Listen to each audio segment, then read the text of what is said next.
Hindi ko alam kung hospital pa to, pero may nakikita akong hospital. Yan. Para siya nakahiga, para siya nalalantang gulay. 7 of Hook, sharp object, and 7 of Hook, dark 7. So, ibig sabihin ito, matagal na siya may nararamdaman sa katawan niya, hindi lang siya nagsasabi. Hindi lang siya nagsasabi dahil ang una niyang iniisip, kailangan ng pera.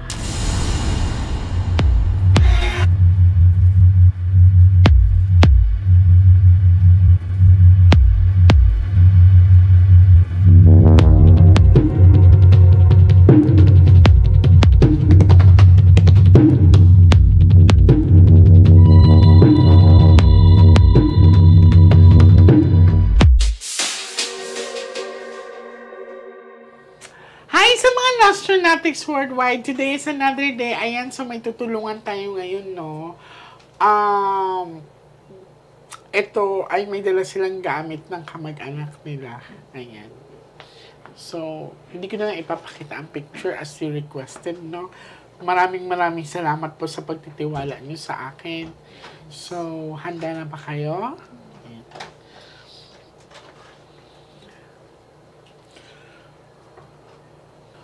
Okay na po kahit di kayo mag-record kasi naka-record tayo. Upload yan. Mapapanood nyo rin. Mag-focus ka lang kasi ikaw ang bubunot ng baraha. Okay? Kailangan wala kang hawak. Yung bag nyo po, ilagay nyo doon para komportable po kayo. Ha? So, nahawakan ko na po ang gamit niya. So, titingnan natin kung anong ipapakita sa atin ng mga baraha.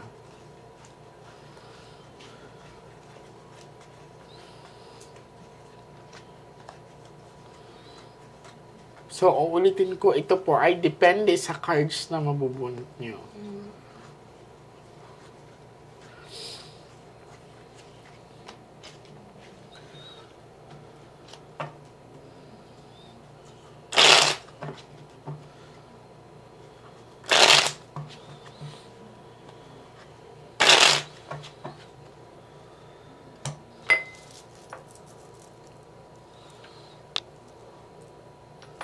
Okay, now I want you to focus.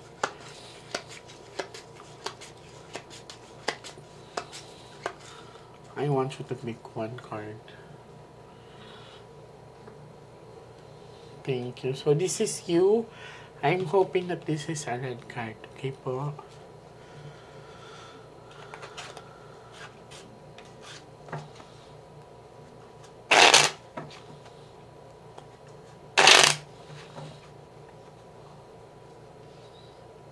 Cut the cards into 3.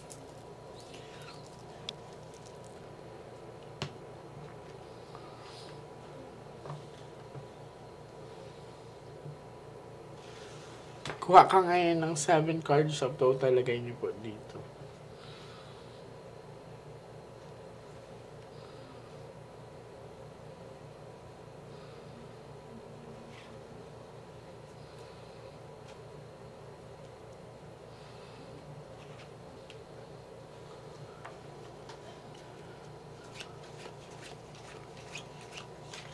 So, ikaw po ito.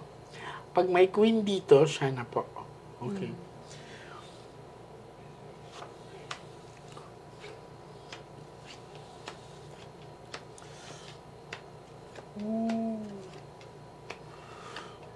Okay siya. Lumabas siya, di ba? Anong sabi ko kanina? Pag may queen dyan na lumabas, siya na yan. So, she's willing to communicate with us. Kung mapapansin niyo po sa mga baraha, mas madaming itim. No? Kaysa pula. And then, heart din kasi to. So, ang pinapakita sa akin is sickness. No? Hindi ko alam kung hospital pa to, pero may nakikita akong hospital. Yan. Para siya nakahiga, para siya nalalantang gulay. Maliban pa doon, para siyang nauupos na kandila na ang bilis. Huwag kayong maganyan. Focus lang po kayo.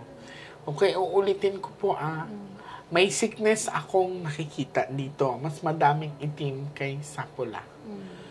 So, 7 of hook, sharp object, and 7 of hook, dark. 7. So, ibig sabihin ito, matagal na siyang may nararamdaman sa katawan niya, hindi lang siya nagsasabi. Okay.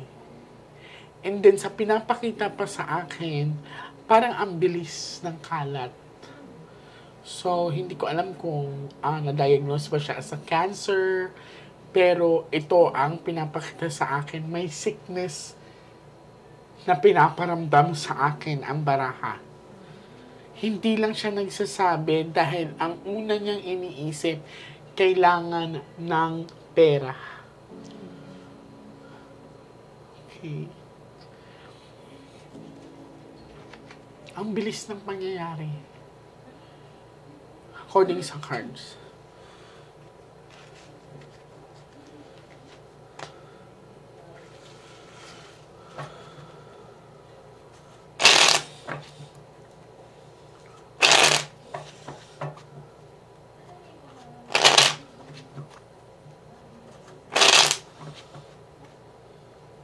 Cut the cards into 3.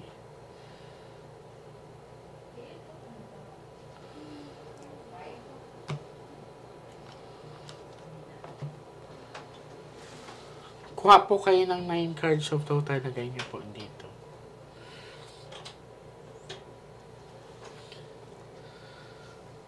So, ngayon, naiintindihan niyo na kung bakit kailangan ko ng gamit ng Yumao.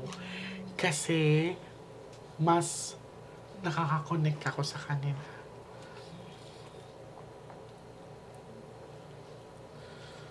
So, since po na may hospitalization or hospital ako nakita, ilang araw siya sa hospital? On and off. I see. Ang sabi kasi ng baraha, matagal na siya may nararamdaman. Di na siya nagsasabi kasi nahihiya siya dahil sa pera daw. Parang nag-aalangan dahil sa gastos. Gastos. Tama rin. Tapos ayaw niya na parang, kayo pa, pabigat yung pakiramdam baga. Yun. Pero, matagal na po daw siyang may nararamdaman sa katawan niya.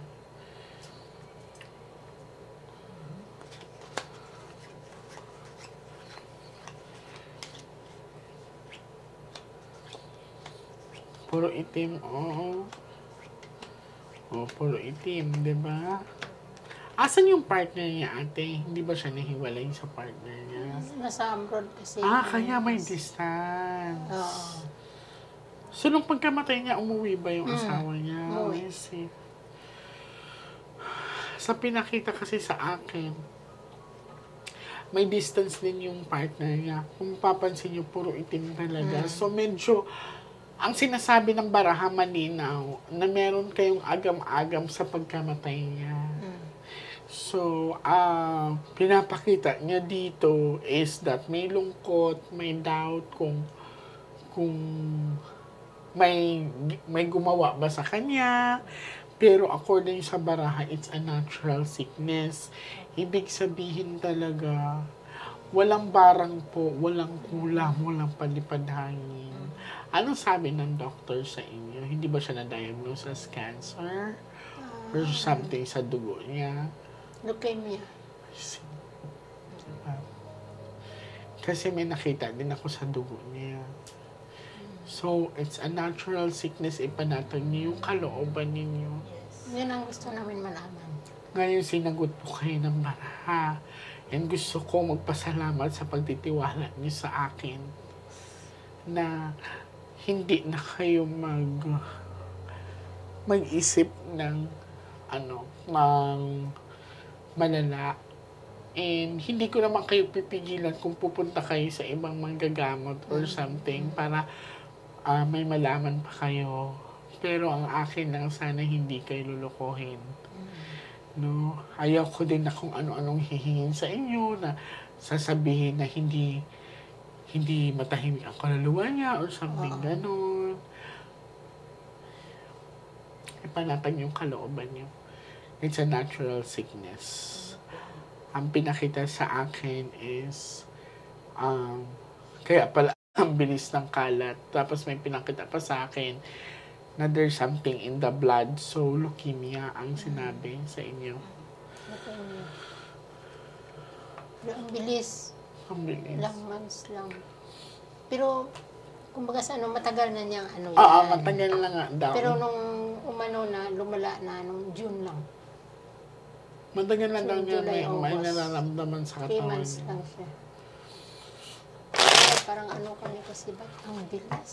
Kasi nga po, na siya medyo kumalat na, tapos humina na rin yung katawan niya. Tapos sa tapag ng mga gamot, hindi na kinaya. Oo, tama ka.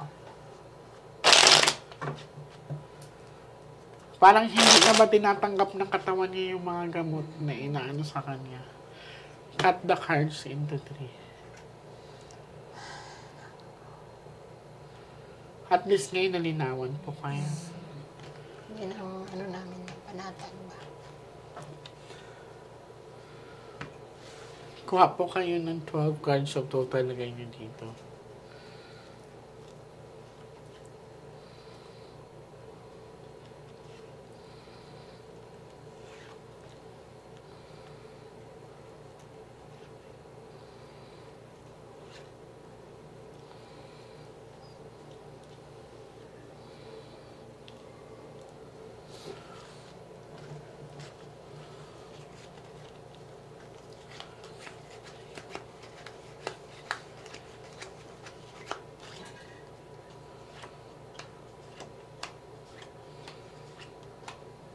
Diamond.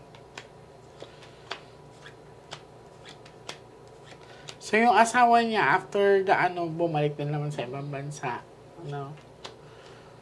So, uulitin ko, hindi po lumabas ang bad luck card. Kasi pag lumabas po ito, I'll show it to you, ha?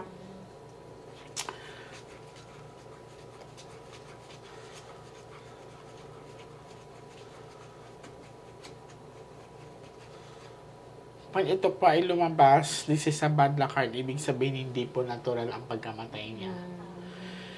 And may gumawa po sa kanya. Okay. So, ipanatag niyo yung kalooban ninyo. Alam ko hindi ganun kadali na mawala ng mahal sa buhay. Pero, mas mapapanatag kayo dahil nalaman ninyo ang kasagutan na hinahanap ninyo. So, pag may time po kayo, mamaya or bukas, magsindi po kayo ng puting kandila sa altar o kaya sa simbahan para sa kanya. Okay? Alright.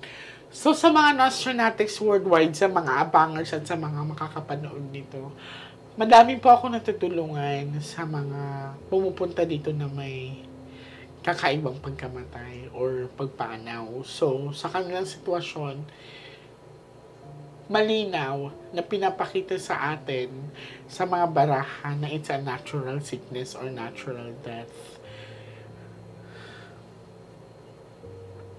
Ang pasalamat ko lang sa pinapakita sa baraha ay kahit papano sa huling sandali ng buhay niya or sa huling pagkakataon magbibigay pa rin sa inyo ng swerte yan. Pakisabi sa partner niya. Okay? So, ulitin ko po, maraming salamat sa pagtitiwala niyo sa akin. Thank you. So, ano pong nararamdaman niyo ngayon na pinakita sa akin to ng mga baraha? Satisfied din kami kasi maliwanag na yun sa isip namin na yun yung niya. Kasi nung hindi pa namin na siyempre, ang agam-agam namin nandyan. Kasi nung madat na namin siya, wala na siyang buhay. I see. So, pinapunta niya kami pero hindi na namin naabutan.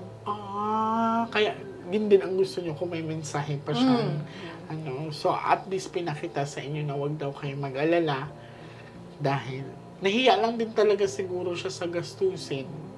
May pera yun sa may pera kaso talagang naghihinayang sa kasi yun siya. Yun. Siyempre siguro may paglalaanan niya. Wala kasi mga anak yun. Well, dapat niya yung sarili niya. May mga tao talagang ganun minsan talaga. Nanghihinayang na ano pa bang gagawin ko parang bibigay naman na ako.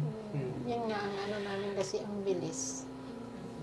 Kasi nga po kumalat na eh. At saka di na tumatanggap ng gamot yung katawan niya. Di na kaya. Pumuputok na din yung mga ugat-ugat niya. Kaya. So, uulitin ko maraming salamat.